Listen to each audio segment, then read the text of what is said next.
बाकायदा तस्वीरें दिखा रहे हैं। और देखिए दिया कुमारी सीएम ने रावण दहन की ये तस्वीरें इस वक्त जयपुर के विद्यानगर स्टेडियम की, चूंकि बूंदाबांदी हो रही थी, बरसात हो रही थी, लिहाजा पहले समय से पहले 8:15 बजे का समय था, लेकिन उससे पहले रावण दहन कर दिया गया है। 121 फीट का ये रावण इस वक्त यहाँ पर जलता हुआ, और संदेश सनातन काल से चली आ रही परंपरा का कि बुराई चाहे कितनी भी बड़ी क्यों ना हो, हमेशा सच्चाई के आगे छोटी होती है, सच्चाई के आगे उसे हारना होता है। और 3 बड़े पुतले यहाँ पर बनाए हुए, और रावण के पुतले का दहन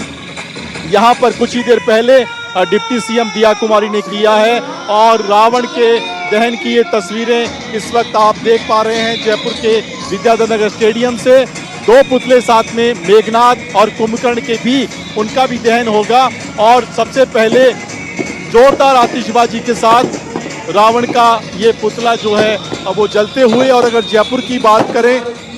तो अलग अलग जगहों पर 3 ऐसे कार्यक्रम, 3 ऐसे आयोजन हो रहे हैं। सबसे बड़ा आयोजन विद्यानगर स्टेडियम का है। इसके अलावा एक कार्यक्रम जो है वो मानसरोवर में हो रहा है, और एक कार्यक्रम आदर्श नगर स्टेडियम में। लेकिन हम राजस्थान की बात करें तो सबसे बड़ा आयोजन कोटा में है, और कोटा में इस बार 221 फीट का जो पुतला है रावण का, वो दहन उसका हो रहा है। और ये 121 फीट का रावण देखिए आप जलते हुए, ये इस बात का प्रतीक है कि सनातन काल की जो हमारी कहानियां हैं, मान्यताएं हैं, जो हमारा इतिहास है, जो हमारी लेगेसी है, जो हमारा आधार है, उसमें कैसे इस तरह के आयोजनों के जरिए नई पीढ़ी को हमेशा बताने की, समझाने की कोशिश रहती है कि बुराई का समाज में हमेशा खात्मा होता है, बुराई का हमेशा अंत होता है। रावण बहुत बलशाली था, बहुत पराक्रमी था, बहुत विद्वान था, लेकिन उसके बावजूद जिस तरीके से उसमें कमियां थी, और ये 121 फीट के रावण का मर्दन होता हुआ, मान का जो उसका अभिमान था वो चूर चूर होता हुआ, और रावण का ये पुतला पूरी तरह से ध्वस्त हो गया है। और इसके बाद अब 2 जो पुतले और यहाँ पर देख पा रहे हैं, दूसरा पुतला कुंभकर्ण का, तीसरा पुतला जो है वो मेघनाथ का, वो भी जल रहे हैं। और ये आयोजन यहाँ पर साल दर साल यहाँ पर होता है जयपुर में, और इस आयोजन को देखने के लिए बड़ी तादाद में लोग जो हैं वो यहाँ पर आते हैं। ना केवल जयपुर बल्कि आसपास के इलाकों के लोग भी यहाँ पर आते हैं। मकसद बिल्कुल साफ है, कैसे जो है इस वक्त भी है वो ये बताने के लिए कि दूसरी जो तस्वीर है वो आप कैमरामैन जसराज आपको दिखा रहे हैं, मेघनाथ का और कुंभकर्ण का पुतला। क्योंकि ये कार्यक्रम समय से थोड़ा पहले हुआ है, बारिश का मौसम था, और अब आतिशबाजी आप देख लीजिए कि यहाँ पर ये दशहरे का जो पर्व है उसका सेलिब्रेशन होते हुए, और ये बताने की, समझाने की कोशिश की है कि कैसे इस तरह के आयोजनों के जरिए समाज में एक संदेश भी दिया जाए, समाज में एक मैसेज भी दिया जाए। यहाँ आने वाला प्रत्येक व्यक्ति ये संदेश लेकर जाए कि अपने जीवन में किस तरह से कुछ सकारात्मक बदलाव उसे करना है। भगवान राम की कहानी से या रावण की जो कथा है, जिस तरीके से उसका कैरेक्टर रहा है, वो उससे आप क्या सीख सकते हैं, कैसे जीवन में आप इस तरह की कहानियों के जरिए सनातन की जो कथाएँ हैं, जो हमारा इतिहास, हमारी लेगेसी रहा है, हमारी परंपरा। और सुशांत, बिल्कुल आप ये लगातार तस्वीरें दिखा रहे हैं, लेकिन अब जरा जो महत्वपूर्ण तस्वीर है वो भी सामने आ रही है। मैं वापस लौटूंगा सुशांत आपके पास, लेकिन आपको जरा कोटा की तस्वीरें भी दिखा रहे हैं। ये कोटा की तस्वीर आप दूसरी तरफ देख रहे हैं, भीतर की जो नकारात्मकता है, क्रोध है, और क्योंकि लगातार ये अलग अलग जगहों से हम आपको तस्वीरें भी दिखा रहे हैं, और ऐसी ही कई तस्वीरें अभी तक सामने आ चुकी हैं, और जयपुर की तस्वीरें भी हम आपको दिखा रहे हैं। और कोटा में इस बार क्योंकि बहुत महत्वपूर्ण है, और कोटा में क्योंकि इस बार ऐतिहासिक इसलिए भी क्योंकि 221 फीट का जो पुतला दहन है वो होना है, और उसके लिए बाकायदा मुख्यमंत्री, लोकसभा स्पीकर ओम बिरला वो पहुंचे हुए हैं, और इससे पहले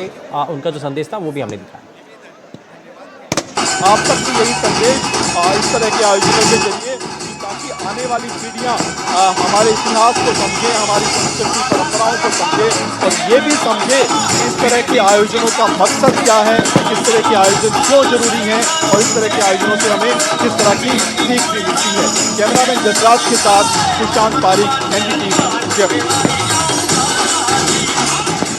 तो सुशांत की रिपोर्ट भी थी और सुशांत ने बताया कि कैसे वहां पर रावण दहन हुआ और दूसरी तरफ आपको लगातार ये तस्वीरें दिखा रहे हैं और रावण दहन से जुड़ी हुई और कोटा में क्योंकि इस बार दशहरे पर एक नया कीर्तिमान, नया रिकॉर्ड स्थापित हुआ है और 221 फीट का जो पुतला दहन है वो किया गया है और इसमें क्योंकि विशालकाय रावण दिखाया गया है, आप देखेंगे कि 13 टन से ज़्यादा का वजन है और इस बार क्योंकि राजस्थान में विशेष तौर पर इसको लेकर के तैयारी की गई थी और इसीलिए क्योंकि कोटा के अंदर ये 221 फीट के आसपास का ये रावण है और इससे पहले क्योंकि दिल्ली के अंदर एक नया कीर्तिमान स्थापित किया गया था 210 फीट के रावण का दहन करके, लेकिन इस बार दिल्ली के उस रावण को बीट करते हुए दशहरे पर कोटा के अंदर 221.5 फीट ऊंचा रावण का पुतला अब जलाया जाना है और इसको लेकर के जो तस्वीरें आप देखिए कि वहाँ पर व्यवस्थाएं भी हैं, वहाँ पर बड़ी संख्या में लोगों की गैदरिंग है, तो इसलिए वहाँ पर मेला भी है, झूले भी लगाए गए हैं ताकि वहाँ पर लोग आ सकें, वहाँ पर थोड़ा सा अपने परिवार के साथ पहुँच सकें, न सिर्फ सांस्कृतिक धार्मिक चीज़ों को समझ पाएँ बल्कि वहाँ पर आकर के वो बाकी एक्टिविटी में भी इन्वॉल्व रहें। आपको बता दें कि ये जो कोटा के रावण की हम खास तौर पर बात इसलिए भी कर रहे हैं क्योंकि ये अपने आप में नया कीर्तिमान स्थापित होगा और ये नवरात्रि के बाद देश भर में क्योंकि दशहरे का जो तस्वीरें हैं वो आज दिखाई दे रही हैं और इसके लिए पूरे देश भर में समय से तैयारियां की जा रही थी और रावण बनाने को लेकर के बड़ा लंबा समय भी लगता है, इसमें बड़ी मेहनत लगती है, काफ़ी ज़्यादा खर्च भी आता है, लेकिन जो लगातार बीते 1-2 दिन से हुई बारिश की वजह से काफ़ी ज़्यादा जो कारोबार है उस पर भी असर पड़ा था। कई जगहों पर हमारे संवाददाताओं ने भी बताया कि अलग अलग जगहों पर बारिश की वजह से इस पर काफ़ी असर हुआ है। हालांकि कई जगहों पर जैसा जयपुर में सुशांत भी बता रहे थे कि समय से पहले, समय तो 8:15 बजे का तय हुआ था लेकिन उससे पहले ही रावण दहन कर दिया गया क्योंकि हल्की हल्की बारिश की बूंदें वहां पर हो रही थी, तो कहीं ऐसा ना हो कि रावण को काफ़ी ज़्यादा नुकसान पहुंच जाए, तो इसीलिए वहां पर पहले ही रावण दहन कर दिया गया था। सुशांत हमारे साथ लगातार हमारे सहयोगी बने हुए हैं, हम लगातार तस्वीरें दिखा रहे हैं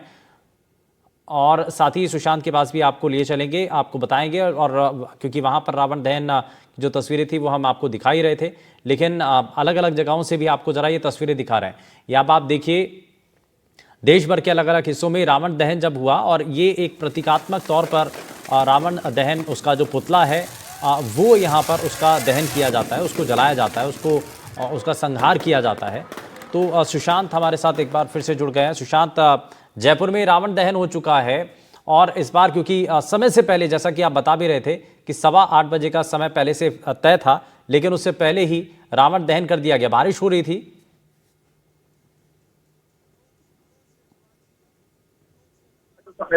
वो 8:15 बजे का था, लेकिन क्योंकि बूंदाबांदी शुरू हो गई थी और इस वजह से दिया कुमारी ने अपना संबोधन देकर रावण दहन जो है वो कर दिया और आतिशबाजी का दौर इस वक्त चल रहा है, आतिशबाजी हो रही है और बूंदाबांदी हो रही है, तो लिहाजा इसके बावजूद लोग जो है भीगते हुए इस वक्त यहाँ पर आतिशबाजी का आनंद ले रहे हैं, कुछ सांस्कृतिक कार्यक्रम चल रहे हैं। तो कुल मिलाकर 3 बड़े पुतले थे, 121 फीट का रावण था, उसका की तस्वीरें हमने दिखाई थी और साथ में मेघनाथ सिंह नितिन का जो है वो दहन हो गया है और आसपास के इलाकों के विद्याधर नगर, टीचर रोड के तमाम जो लोग हैं वो यहाँ पर थे और मेला क्योंकि पहले से चल रहा था, मेले में भी बड़ी संख्या में लोग आए थे, लेकिन बारिश क्योंकि अभी बूंदाबांदी तेज हो गई है, इसलिए समय रहते इस जो कार्यक्रम जो था वो करीब 8:15 बजे का था, लेकिन उससे पहले दिया कुमारी को रावण दहन करना है। और कोटा के रावण को लेकर के क्योंकि हर किसी की नजरें आकर के टिक जाती हैं और वही तस्वीरें इसलिए हम अपने दर्शकों को लगातार दिखा भी रहे हैं और इस बार क्योंकि नया कीर्तिमान, ये अपने आप में एक नया रिकॉर्ड जो है कोटा के अंदर स्थापित होने जा रहा है और जो विशाल रावण हैं, विशालकाय जो रावण हैं, कोटा में रावण दहन की जो तस्वीरें हैं जरा वो भी अब आपको दिखा रहे हैं और धू धू कर इस वक्त जो सबसे विशाल रावण है वो जल रहा है और कोटा से ये फिलहाल जानकारी मिल रही है। आपको बता दें कि जैसा हम पहले भी बता रहे थे कि दिल्ली में इससे पहले जो बड़ा रिकॉर्ड था वो दर्ज किया गया था 210 फीट ऊंचे रावण का, लेकिन इस बार राजस्थान के कोटा में इसको भी बीट किया गया और 221 फीट से ऊपर का जो रावण है उसके पुतले का दहन किया गया है। और कोटा में जो बनाया गया रावण था इस बार बहुत खास रहा है, और इसके लिए क्योंकि लंबे